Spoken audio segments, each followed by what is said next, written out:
حبايب فاطمة، الفيديو ده مش صدفة، اسمع للنهاية. مالت عيدان القصب واتدلعوا الزعازية، ولاد الأصول تاهوا في زحمة الجرابيع. في قرية صغيرة كان في راجل كبير معروف بالطيبة والأصل اسمه عم حسن. كل الناس كانت بتحترمه لأنه عمره ما ظلم حد، وكان دايما واقف جنب المظلوم.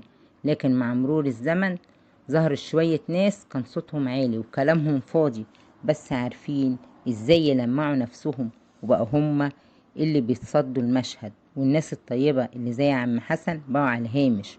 وفي يوم من الأيام بنت صغيرة سألته: ليه يا عم حسن الناس دي بقت فوق وانت بقيت على الهامش؟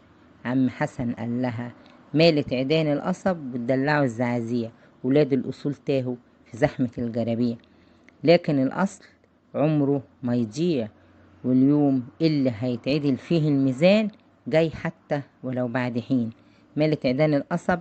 القصب معروف انه واقف ومستقيم، ولما بيميل بيبقى حاجة مش طبيعية. الدلع الزعازيع هنا الأعواد الصغيرة أو الضعيفة اللي ملهاش قيمة كبيرة، ولما تتدلع يبقى الدنيا اتشقلب حالها. ولاد الأصول تاهوا في زحمة الجرابيع.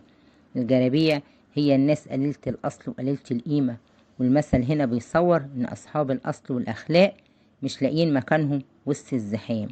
افتكر دايما إن الأصل مش منصب ولا بالصوت العالي، الأصل بالثبات وقت ما الدنيا تميل.